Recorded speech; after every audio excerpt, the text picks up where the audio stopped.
il y a une statistique que peu de gens osent regarder en face. Dans les pays occidentaux, pour la première fois depuis que l'on mesure ce phénomène, le nombre d'hommes qui vivent seuls et qui déclarent se sentir épanouis a dépassé certains seuils historiques. Ce n'est pas une anecdote. Ce n'est pas une mode passagère, c'est un signal d'alarme silencieux que la société préfère ignorer ou pire, railler. Et pendant ce temps, des millions de couples continuent de cohabiter dans un silence lourd. Un silence qui ressemble à la paix, mais qui n'est que l'absence de combat.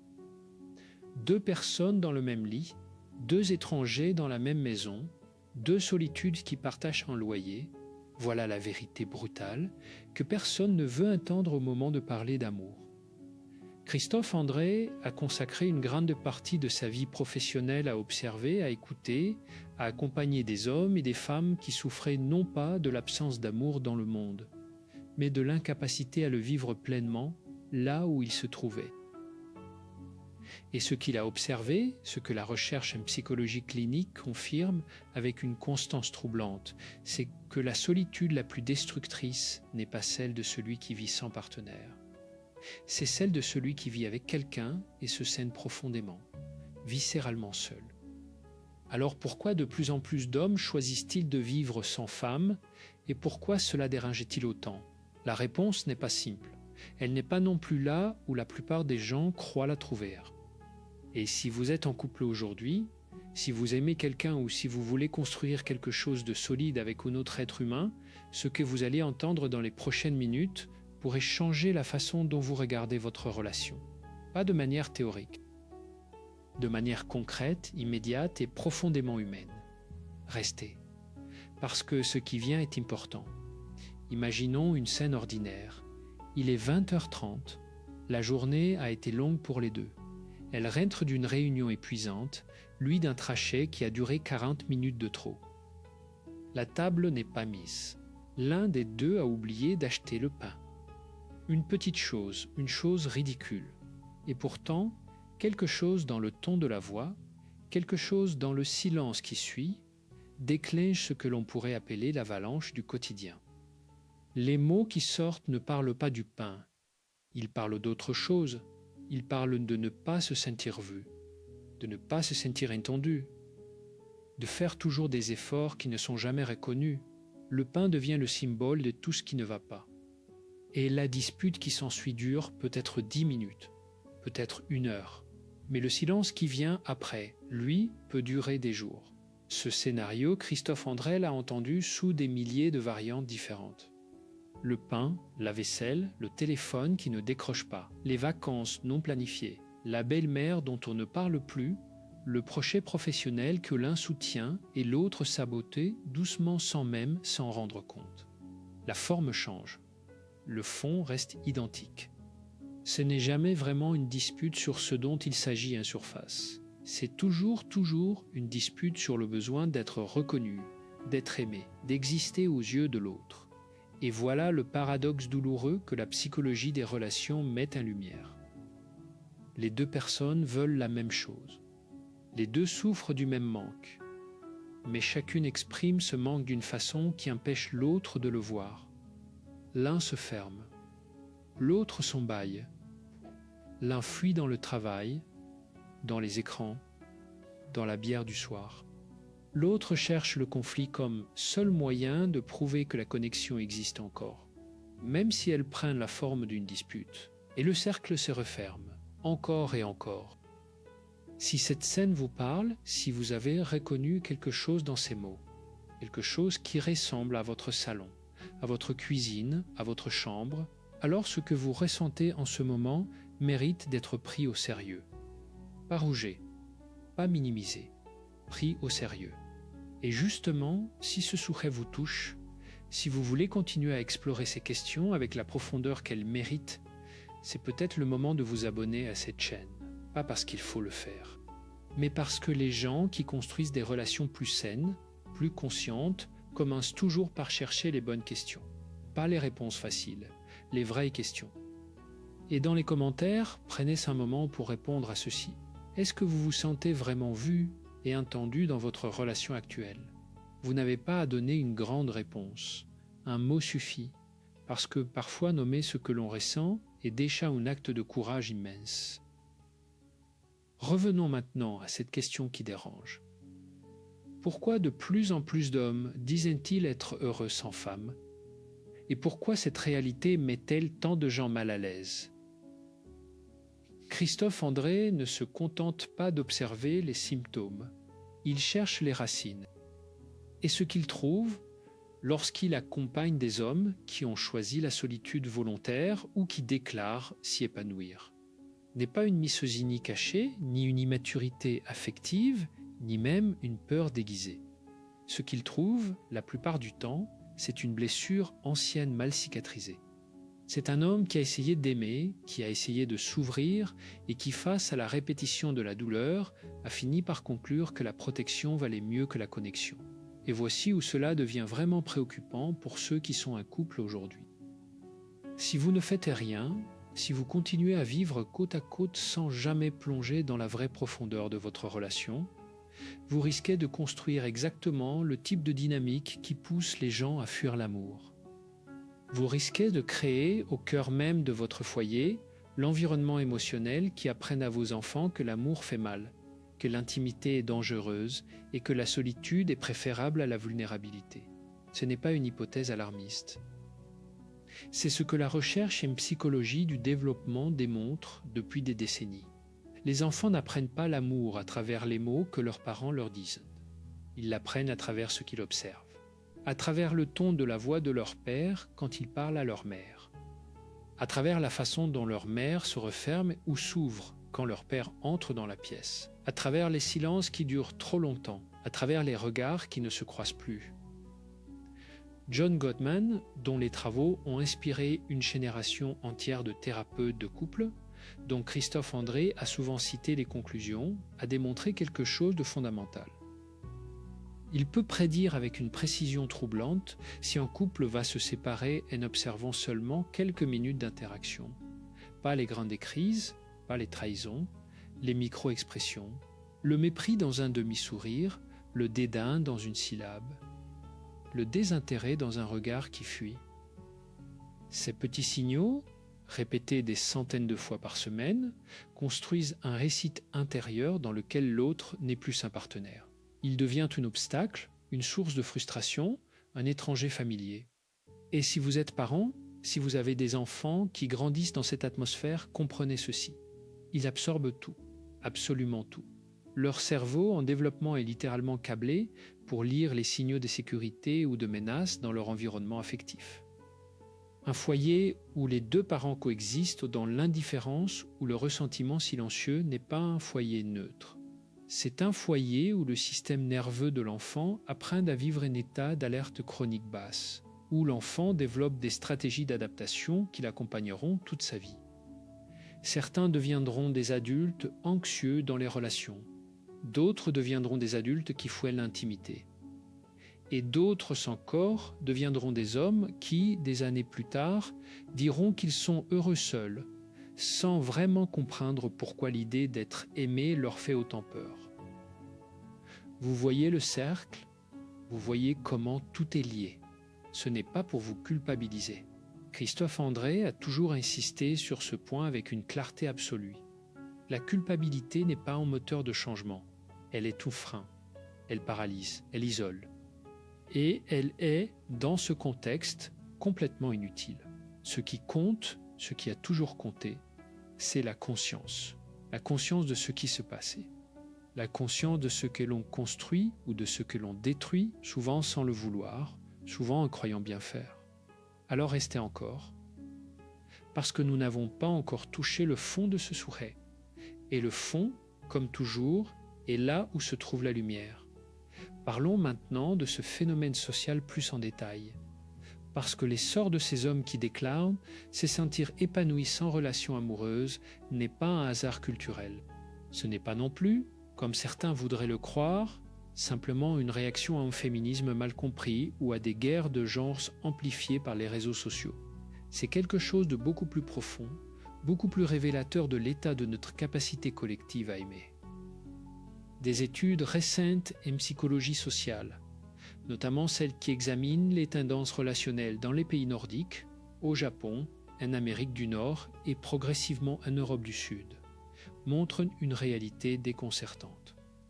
De plus en plus d'hommes jeunes, entre 20 et 40 ans, choisissent activement de ne pas s'engager dans des relations durables, non pas parce qu'ils ne veulent pas être aimés, mais parce qu'ils ne savent pas comment l'être sans se perdre, ou parce qu'ils ont été témoins, dans leur famille d'origine, d'une dynamique si douloureuse qu'ils associent inconsciemment l'amour à la souffrance. Et voici la partie qui dérange vraiment. Ces hommes ne sont pas tous des victimes. Certains ont simplement développé une autonomie émotionnelle que la société n'a pas su leur enseigner dans le contexte d'une relation. Ils ont appris à se réguler seuls, à trouver du sens dans leur travail, dans leurs amitiés, dans leurs passions. Et quand ils comparent cette paix relative à la turbulence d'une relation mal nourrie, le calcul leur semble évident. Ce n'est pas de la sagesse, c'est de la prudence blessée déguisée en sagesse. Christophe André fait cette distinction avec une douceur, mais aussi avec une fermeté remarquable. Il y a une différence fondamentale entre choisir la solitude depuis un lieu de plénitude intérieure et choisir la solitude, parce que l'on a renoncé à croire que l'amour peut être une source de paix et non de guerre. La première forme de solitude est une posture spirituelle respectable. La seconde est une blessure non soignée qui se présente comme une philosophie de vie. Et le problème, le vrai problème, c'est que ces deux formes de solitude se ressemblent de l'extérieur. Elles ont la même apparence tranquille, le même discours sobre, la même absence de drama. Mais elles n'ont pas les mêmes racines et elles n'ont pas les mêmes fruits. Voici une histoire anonyme comme toutes les histoires qui portent une vérité trop personnelle pour être nommée. Un homme, appelons-le Martin, 42 ans, cadre dans une entreprise de technologie, vivait seul depuis 7 ans. Il disait souvent avec un sourire calme qu'il n'avait besoin de personne, que sa vie était ordonnée, productive, agréable. Qu'il voyageait quand il voulait, dormait quand il voulait, et que le bruit d'une relation lui semblait un luxe dont il s'est passé très bien. Martin avait grandi dans une maison où ses parents ne se disputaient jamais. Jamais. Et ce silence qu'il avait longtemps pris pour de l'harmonie était en réalité la forme la plus froide du divorce émotionnel. Ses parents vivaient ensemble depuis 30 ans dans une politesse glacée, 2 îles séparées par un océan de non-dits. Et Martin, enfant sensible et attentif, avait appris très tôt que l'amour, c'était tenir ses distances, que l'intimité, c'était quelque chose de potentiellement dangereux, même si personne ne criait jamais. À 42 ans, Martin a rencontré quelqu'un qui l'a déstabilisé. Quelqu'un qui voulait vraiment le connaître, qui posait des questions auxquelles il n'avait pas de réponse toute faite, qui restait quand il se fermait sans le forcer à s'ouvrir, mais sans partir non plus. Et pour la première fois de sa vie adulte, Martin a réalisé quelque chose de bouleversant. Sa solitude n'était pas un choix. C'était une prison qu'il avait construite avec les matériaux de son enfance et qu'il avait prise pour une maison. Il a réalisé cela trop tard pour beaucoup de choses, trop tard pour des années de connexion véritable. Trop tard pour des enfants qu'il aurait peut-être voulu, mais pas trop tard pour commencer. Jamais trop tard pour commencer. Et c'est peut-être le message le plus important que Christophe André porte dans toute son œuvre. Le changement n'a pas d'âge. La conscience n'a pas de date de péremption. Et l'amour, le vrai, celui qui nourrit plutôt que celui qui dévore, est toujours accessible. Mais il demande un travail intérieur d'abord, et ensuite un travail partagé. Maintenant, avançons vers quelque chose de crucial. Parce que si vous êtes encore là, c'est probablement parce que quelque chose dans tout ce que vous venez d'entendre vous touche. Peut-être que vous reconnaissez Martin en vous ou en votre partenaire. Peut-être que vous reconnaissez cette politesse glacée dans votre propre maison. Peut-être que vous avez peur que vos enfants grandissent dans ce silence qui ressemble à la paix, mais qui n'en est pas. Laissez cette peur vous être utile, pas vous paralyser, vous mettre en mouvement. Voici donc une question qui mérite vraiment d'être posée.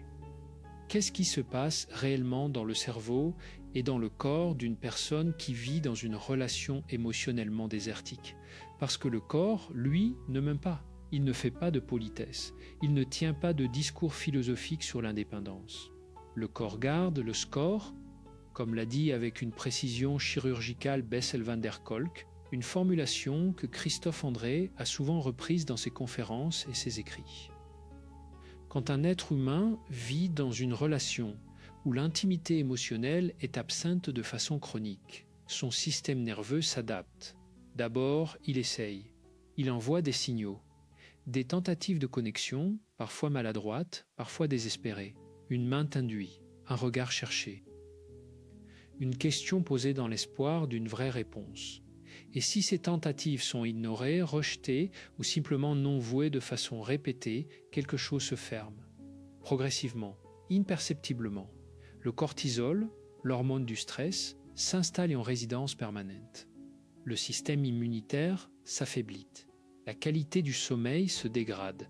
L'appétit change. L'énergie vitale diminue. Et sur le plan psychologique, quelque chose de plus insidieux se produit. La personne commence à douter d'elle-même, à se demander si elle est aimable, si elle mérite d'être vue. Si le problème vient d'elle, c'est le mécanisme de l'attachement insécure à l'œuvre. Un mécanisme que Christophe André décrit avec une précision qui n'enlève rien à la compassion. Nous sommes des êtres d'attachement. Nous avons besoin de connexion comme nous avons besoin d'air. Ce n'est pas une faiblesse, c'est notre biologie la plus profonde. Et quand cette connexion est chroniquement absente, le cerveau réagit comme s'il était en danger, parce qu'il leste d'une certaine façon. Et les enfants dans tout ça. Les enfants qui grandissent dans ce type d'atmosphère développent ce que les psychologues appellent une hypervigilance relationnelle. Ils deviennent des experts en lecture des humeurs. Ils savent exactement quand leur père est tendu, quand leur mère est triste, quand l'air dans la pièce a changé de température émotionnelle. Ce talent, car c'en est un don en sens tragique, leur coûte une énergie considérable. Et il vient souvent au détriment de leur propre développement émotionnel, de leur capacité à être simplement présents dans leur propre expérience, sans scruter l'horizon émotionnel de leurs parents. Des études longitudinales sur plusieurs décennies montrent que les enfants issus de foyers à faible chaleur émotionnelle, même en l'absence de conflits ouverts, présentant des niveaux plus élevés d'anxiété, des difficultés dans leur propre relation amoureuse à l'âge adulte et une tendance plus marquée à la dépression. Non pas parce que leurs parents ne les aimaient pas, mais parce que l'amour qui ne s'exprime pas, l'amour qui reste prisonnier derrière des murs de pudeur, d'orgueil ou de peur, ne nourrit pas. Il laisse juste une faim que l'enfant ne sait pas nommer. Et c'est là que la situation devient vraiment urgente. Parce que si vous attendez que les choses s'arrangent d'elles-mêmes, si vous vous dites que vous avez le temps, que ce n'est pas si grave, que tout le monde traverse des périodes difficiles, vous prenez son risque que Christophe André qualifierait de profondément injuste envers vous-même et envers ceux qui vous entourent. Les relations ne s'améliorent pas dans l'inaction. Elles évoluent toujours dans un sens ou dans l'autre. Et quand elles n'évoluent pas vers plus de connexion, vers plus de présence, vers plus de profondeur, elles évoluent vers autre chose, vers la distance, vers l'habitude qui tue le désir, vers le ressentiment qui s'accumule comme une couche de poussière sur les meubles que l'on ne remarque plus jusqu'au jour où l'on se retourne et l'on voit que l'on ne peut même plus distinguer la couleur du bois en dessous. Et parfois, ce qui vient après cette distance accumulée, c'est la trahison. Pas nécessairement une trahison voulue, planifiée, malveillante, mais une trahison qui arrive parce que quelqu'un, quelque part, a eu faim d'être vu pendant trop longtemps. Et quelqu'un d'autre l'a regardé avec des yeux neufs.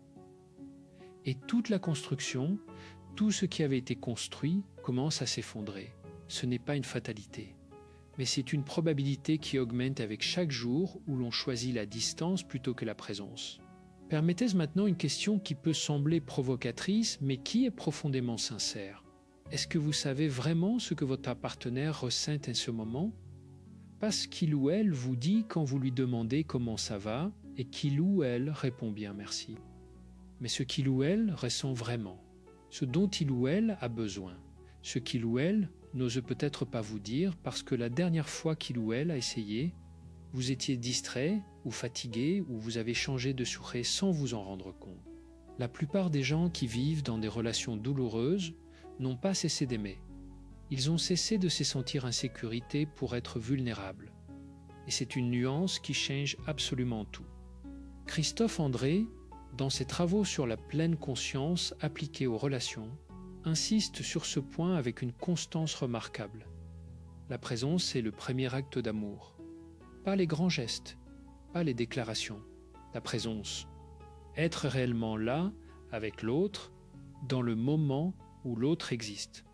Pas dans son téléphone, pas dans ses pensées sur la réunion de demain, pas dans sa liste de choses à faire. Là, avec lui, avec elle. Et voici quelque chose d'à la fois décourageant et libérateur. Selon des études sur la communication de couple, la plupart des partenaires ne se sentent pleinement écoutés que pendant 7 à 8 minutes par jour. 7 à 8 minutes. Sur les 16 heures d'éveil, sur les 540 minutes où les deux personnes sont potentiellement conscientes et présentes dans leur journée, 7 à 8 sont consacrés à une écoute réelle, profonde, sans distraction. Si ce chiffre vous surprend, c'est peut-être parce que vous pensez que vous faites mieux.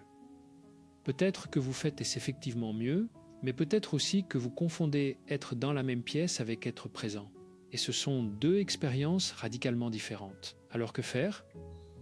Comment sortir de ce pattern ?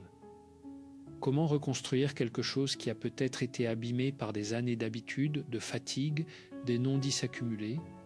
Voici ce que Christophe André enseigne avec une clarté qui n'a rien de compliqué sur le plan intellectuel, mais qui demande une vraie décision sur le plan personnel. La première chose, la plus fondamentale, c'est d'apprendre à regarder. Vraiment regarder son partenaire. Pas le regarder comme on regarde un meuble familier dont on ne voit plus les détails. Le regarder avec ce que les bouddhistes appellent l'esprit du débutant. Avec la curiosité de quelqu'un qui découvrirait cet être humain pour la première fois. Qui est cette personne aujourd'hui ? Pas qui était-elle quand vous l'avez rencontrée. Aujourd'hui, qu'est-ce qui l'inquiète ? Qu'est-ce qui l'enchante ? Qu'est-ce qui a changé en elle depuis l'année dernière ? Cette pratique, aussi simple qu'elle paraisse, est révolutionnaire dans une relation qui a perdu de sa vivacité. Parce qu'elle dit à l'autre, sans un mot, quelque chose d'essentiel. Tu existes pour moi. Tu es réel. Je te vois. La deuxième chose, c'est ce que Christophe André appelle la pratique des petites attentions conscientes. Non pas les grands gestes romantiques qui coûtent cher et qui servent souvent à compenser des semaines de désengagement, mais les petites choses quotidiennes, répétées, qui construisent ce que Gottman appelle une banque émotionnelle positive. Un message envoyé dans la journée, pas pour demander quelque chose, juste pour dire que l'on a pensé à l'autre. Une question posée à table et à laquelle on attend vraiment la réponse. Un moment de contact physique non sexuel, une main posée sur une épaule, un regard maintenu une seconde de plus que d'habitude. Ces gestes peuvent sembler dérisoires. Ils ne le sont pas. Ils sont les briques avec lesquelles on reconstruit la confiance. Et la confiance dans une relation est le sol sur lequel tout le reste peut pousser. La troisième chose, et peut-être la plus difficile, c'est d'apprendre à parler de ce que l'on ressent sans accusation. La plupart des disputes de couple ne sont pas des disputes. Ce sont des demandes d'amour formulées de la pire façon possible. Quand quelqu'un dit « tu ne pensais jamais à moi », il ne dit pas vraiment « tu ne pensais jamais à moi ». Il dit « j'ai peur de ne pas compter pour toi ». J'ai besoin de savoir que je compte. La différence entre ces deux formulations est la différence entre une attaque et une invitation. Et chacun de nous a la capacité de choisir, dans la plupart des moments, lequel il veut offrir à l'autre. Christophe André enseigne une technique simple, inspirée de la communication non violente de Marshall Rosenberg, qu'il a intégrée dans sa pratique clinique avec des résultats remarquables. Il s'agit de remplacer les phrases en tu par des phrases en je. Non pas comme un exercice rhétorique, mais comme un vrai changement de perspective. Passer de tout ne m'écoute jamais à quand je te parle, et que je sens que tu es ailleurs, je ressens quelque chose qui ressemble à de la tristesse, et j'ai besoin de me sentir important pour toi. C'est plus long, c'est moins immédiat, c'est beaucoup plus vulnérable et c'est infiniment plus efficace. Parce que face à une attaque, le cerveau humain se défend. C'est automatique, c'est neurobiologique, c'est impossible à éviter complètement. Mais face à une vulnérabilité sincère, quelque chose d'autre se produit, quelque chose qui ressemble à de l'empathie, à la reconnaissance de sa propre fragilité dans la fragilité de l'autre. Voilà un moment pour se poser une question. Est-ce que vous avez déjà dit à votre partenaire, avec ces mots ou des mots équivalents, « j'ai peur de te perdre », pas dans le contexte d'une crise, pas comme une menace ou un reproche déguisé, mais sincèrement, calmement, avec toute la vulnérabilité que cela implique. Si vous ne l'avez pas fait, demandez-vous pourquoi. La quatrième pratique que Christophe André recommande est liée à la pleine conscience et à sa capacité à transformer la qualité de présence dans une relation. Il propose ce qu'il appelle les moments de pause partagés. Ce n'est pas de la méditation formelle, bien que la méditation formelle ait aussi ses vertus. C'est simplement la décision, prise à deux, de s'asseoir quelques minutes ensemble, sans écran, sans agenda, sans objectif autre que d'être là, ensemble, dans le même espace. Au début, cela peut sembler étrange, presque inconfortable, parce que nous sommes si peu habitués au silence partagé qui n'est pas tendu. Mais avec la pratique, ce silence devient quelque chose d'autre. Il devient le signe le plus puissant de la confiance. Il dit « Nous pouvons être là, ensemble, sans performance, sans rôle à jouer, sans rien prouver. Juste deux êtres humains dans le même espace et dans la même paix. Et si vous avez des enfants, imaginez ce qu'ils observent quand ils vous voient faire ça. Quand ils vous voient choisir de vous asseoir ensemble, de vous regarder, de vous parler calmement. Ils apprennent quelque chose qu'aucune école ne leur enseignera jamais. Ils apprennent que l'amour peut être tranquille, que l'intimité n'est pas forcément dramatique, que deux personnes peuvent choisir de se retrouver encore et encore au milieu du chaos ordinaire de la vie. C'est peut-être le plus beau cadeau que des parents puissent faire à leurs enfants. Pas la maison parfaite, pas les vacances idéales, pas les bonnes notes ou les activités extrascolaires. Mais la preuve vivante, quotidienne, imparfaite, mais réelle, que l'amour peut tenir dans le temps. Revenons maintenant à ces hommes dont nous parlions au début. Ces hommes qui choisissent la solitude et qui déclarent s'y sentir bien. Parce que comprendre ce phénomène, c'est comprendre quelque chose de crucial sur les besoins non satisfaits dans les relations contemporaines. Ce que beaucoup de ces hommes décrivent, quand on les écoute vraiment, avec la patience et la profondeur que cela mérite, c'est une expérience de soulagement. Le soulagement de ne plus avoir à naviguer dans les eaux troubles de l'incompréhension chronique. Le soulagement de ne plus se sentir en permanence inadéquate, incapable de répondre aux besoins de l'autre. Le soulagement, parfois, de ne plus avoir à jouer un rôle dans une pièce dont le script n'a pas été écrit pour eux. Et si l'on entend cela sans rougement, si l'on résiste à l'envie de simplifier en disant que ces hommes ont peur de l'engagement ou qu'ils ont des problèmes d'immaturité affective, alors on peut entendre quelque chose de beaucoup plus instructif. On peut entendre que quelque chose dans la façon dont nous apprenons à aimer, dans la façon dont nous construisons nos relations, dans la façon dont nous communiquons nos besoins et recevons ceux de l'autre. Quelque chose ne fonctionne pas, ou du moins ne fonctionne pas encore aussi bien qu'il le pourrait. Et c'est là où Christophe André est à la fois réaliste et profondément optimiste. Il ne croit pas que l'amour est condamné. Il ne croit pas que les relations sont intrinsèquement source de souffrance. Il croit, avec une conviction nourrie par des décennies de pratiques cliniques et de recherche, que la plupart des gens qui souffrent dans leurs relations souffrent d'un manque d'outils. Pas d'un manque d'amour, d'un manque d'outils. Et des outils, ça s'apprend, à tout âge, dans toutes les circonstances, même après des années de distance, même après des blessures profondes. La cinquième pratique, et l'une des plus puissantes, est ce que Christophe André appelle la reconnaissance active. Il s'agit de l'acte délibéré de nommer ce que l'on apprécie chez l'autre. Non pas de façon grandiose et théâtrale, mais de façon précise, concrète, régulière. Non pas tu es formidable, ce qui est vague et peut même sonner faux, mais j'ai remarqué que tu as géré cette situation difficile avec beaucoup de calme hier, et ça m'a touché. Ou j'apprécie vraiment la façon dont tu écoutes nos enfants quand ils te parlent. La précision est importante. Elle dit à l'autre que vous le voyez vraiment, que vous n'êtes pas en train de distribuer des compliments génériques pour acheter la paix, que vous êtes attentif à qui il est, à ce qu'il fait, à la façon dont il existe dans le monde. Les recherches sur la gratitude dans les relations de couple montrent de façon très cohérente que les partenaires qui expriment régulièrement une gratitude spécifique, l'un envers l'autre, rapportent des niveaux significativement plus élevés de satisfaction relationnelle, des connexions émotionnelles, même de désir physique. La gratitude n'est pas seulement une vertu morale, c'est un mécanisme neurobiologique de renforcement du lien, et il y a quelque chose d'à la fois amusant et légèrement ironique dans ce constat, que Christophe André relève avec ce sourire discret qui lui est si caractéristique. Nous passons souvent des années à chercher des secrets complexes pour améliorer notre relation. Nous lisons des livres, nous consultons des thérapeutes, nous regardons des vidéos comme celle-ci. Et la réponse, ou du moins une partie essentielle de la réponse, est quelque chose d'une simplicité presque déconcertante. Dire merci, dire vraiment merci, dire je te vois, dire tu comptes. Ce n'est pas naïf, c'est profond. C'est la profondeur des choses simples qui nous échappent, si souvent parce que nous les cherchons trop compliquées. La 6e pratique touche à quelque chose de plus intime encore.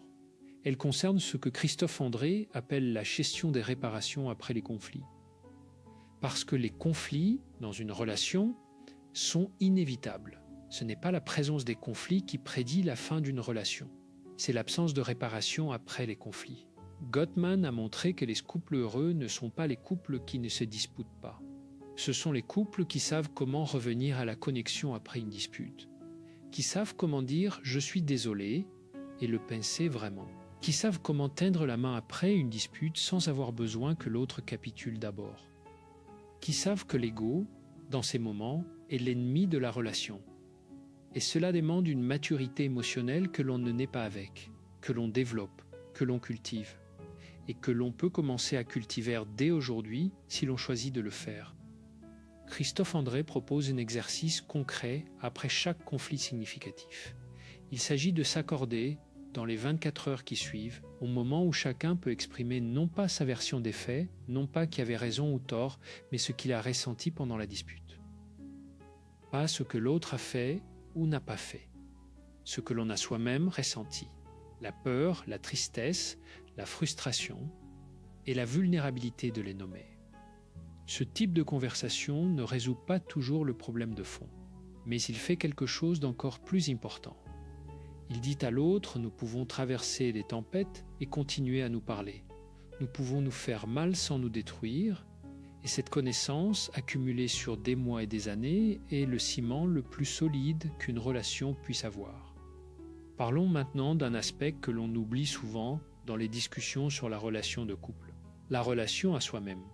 Parce que Christophe André est catégorique sur ce point, avec une conviction qui transparaît dans chacun de ses livres, de ses conférences, de ses consultations. On ne peut pas donner ce que l'on n'a pas. On ne peut pas offrir une présence authentique à l'autre si l'on ne s'est jamais appris à être présent à soi-même. Et c'est peut-être là le lien le plus profond avec ce phénomène des hommes qui se disent heureux sans relation. Certains d'entre eux ont effectivement développé une relation saine avec eux-mêmes. Ils se connaissent, ils savent ce qu'ils ressentent, ils savent ce dont ils ont besoin. Et paradoxalement, ces hommes-là seraient probablement capables de construire de très belles relations s'ils rencontraient quelqu'un avec le même niveau de conscience de soi. Le problème, c'est qu'ils sont rares et que la rencontre de deux consciences ouvertes et disponibles dans un monde qui valorise encore si peu cette ouverture est, disons-le avec une pointe d'humour mélancolique, une probabilité statistique qui mérite d'être accompagnée d'un peu de patience. Mais pour la grande majorité, cette conscience de soi est précisément ce qui manque. Et c'est là qu'est la pleine conscience, cette pratique que Christophe André a contribué à démocratiser en France avec une générosité et une accessibilité remarquables. Entre en jeu dans le contexte des relations. La pleine conscience dans une relation, ce n'est pas s'asseoir en lotus face à son partenaire et méditer ensemble, même si cela peut être magnifique. C'est apprendre à remarquer, dans le feu d'une conversation, ce qui se passe en soi. Cette légère tension dans la poitrine quand l'autre dit quelque chose qui touche une vieille blessure. Cette envie soudaine de contre-attaquer ou de s'effermer. Ce mécanisme automatique que le cerveau déclenche pour se protéger sans même demander la permission. Et dans cet espace de remarquer, dans cette fraction de seconde entre le stimulus et la réaction, se trouve une liberté considérable.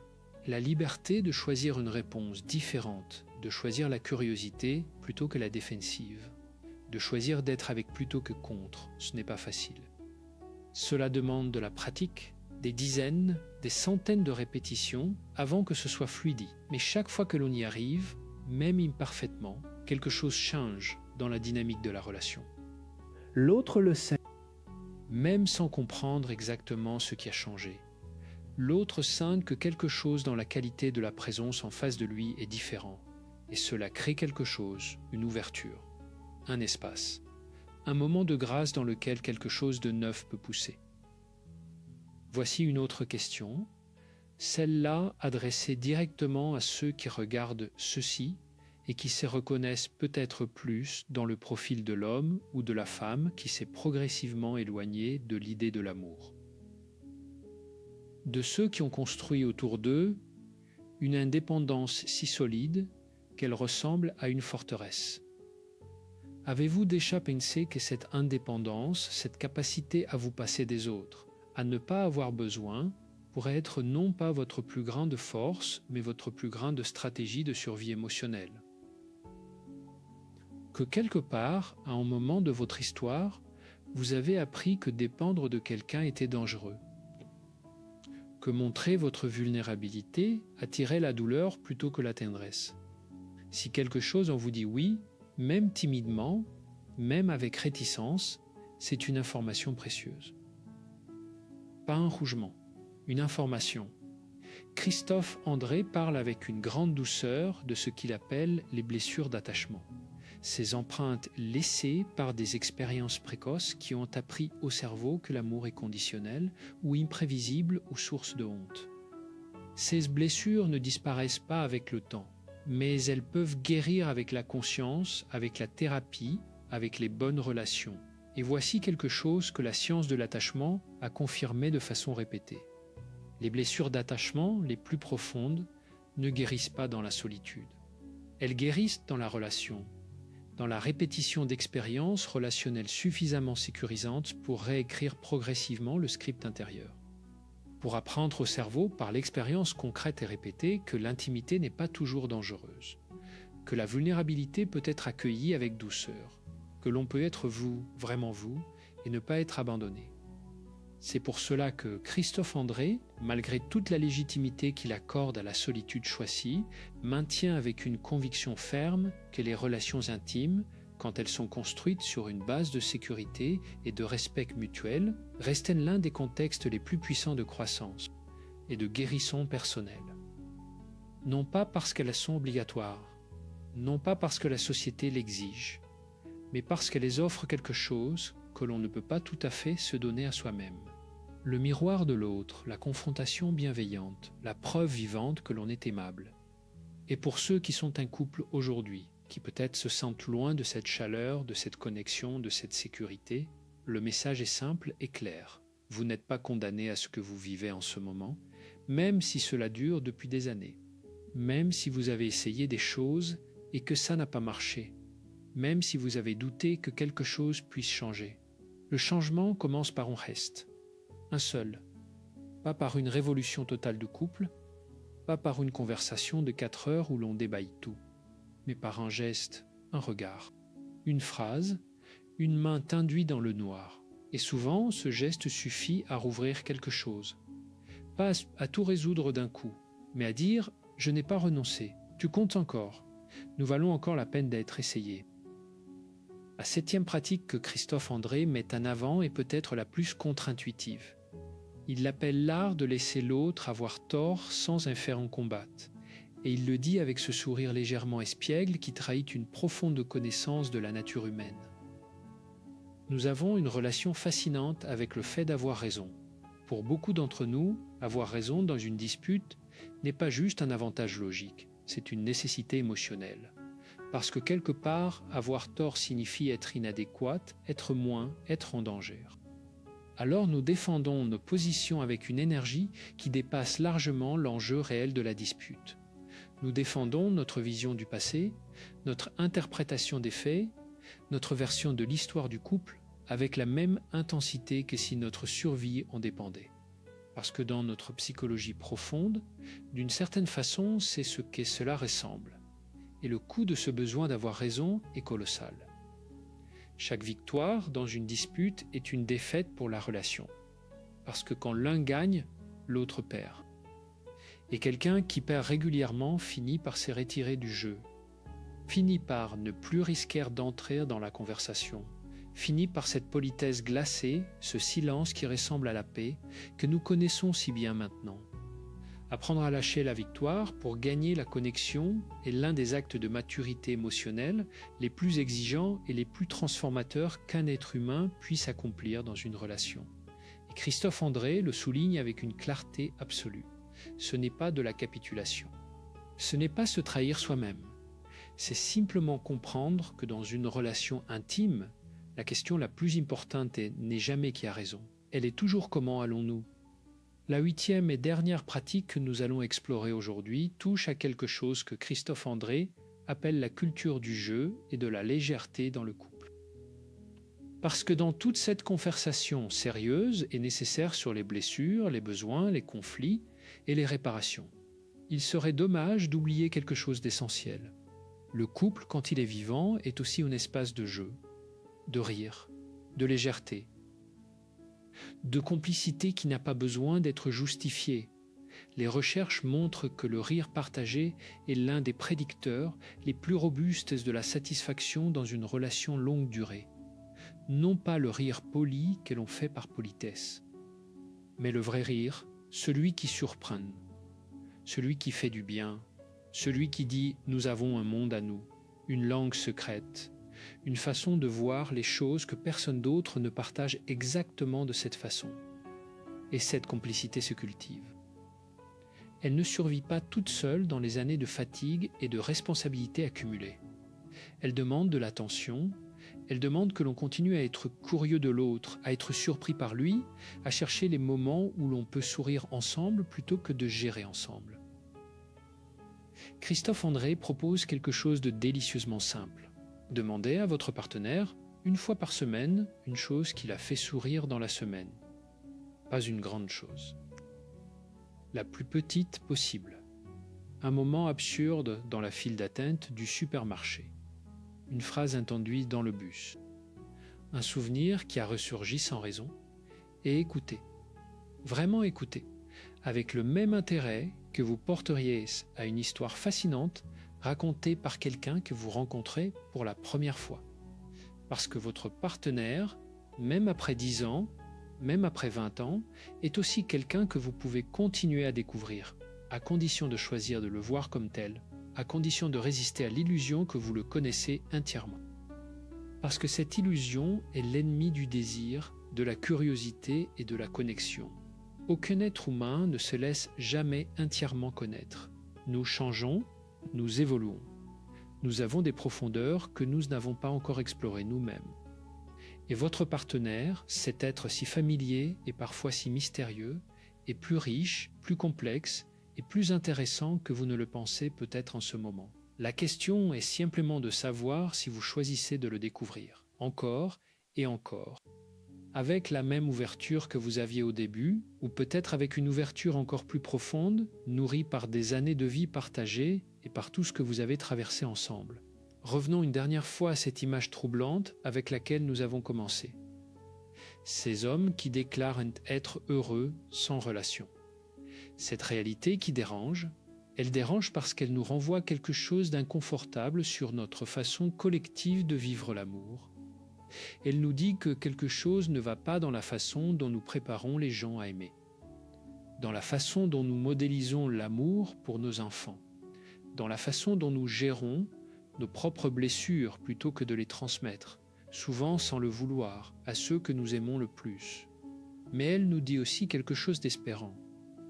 Elle nous dit que la solitude, quand elle est choisie depuis un lieu de paix plutôt que de peur, est une possibilité légitime.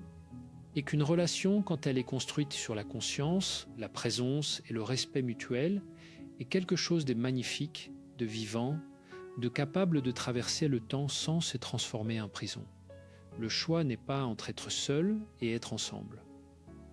Le choix est toujours, dans tous les contextes, entre être conscient ou ne pas l'être, entre choisir la connexion ou fuir dans l'habitude, entre traiter l'autre comme un miroir de ses propres peurs ou comme un être humain entier, mystérieux et précieux, avec qui il est possible de construire quelque chose qui dépasse les deux.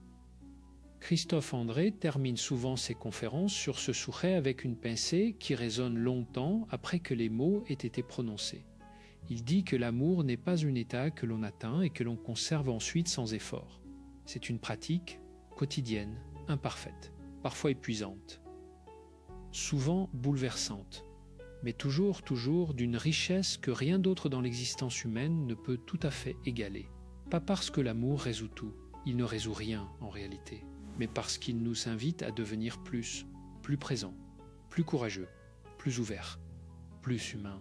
Et si vous avez regardé jusqu'ici, si vous avez suivi cette conversation dans ses méandres et ses détours, dans ces moments difficiles et ces moments de lumière, c'est probablement parce que vous croyez encore à cela. Parce que quelque chose en vous, peut-être une voix très petite, très discrète, dit que ça vaut la peine, que vous valez la peine, que votre relation vaut la peine. Faites confiance à cette voix, elle a raison. Et si vous voulez continuer ce chemin, si vous voulez continuer à explorer ces questions avec la profondeur et la bienveillance qu'elles méritent, abonnez-vous à cette chaîne. Parce que les conversations comme celle-ci, les conversations qui touchent à ce que nous avons de plus précieux et de plus vulnérable, méritant d'être poursuivies, méritant d'être approfondies. Et elles sont toujours plus belles à deux ou à plusieurs qu'en silence. Dans les commentaires, partagez ce que vous retenez de tout cela. Une phrase, une pratique, ou moment de reconnaissance. Dites-nous ce qui vous a touché. Parce que parfois, nommer ce qui nous a touché est déjà le premier pas vers le changement que l'on cherche. Prenez soin de vous. Prenez soin de ceux que vous aimez.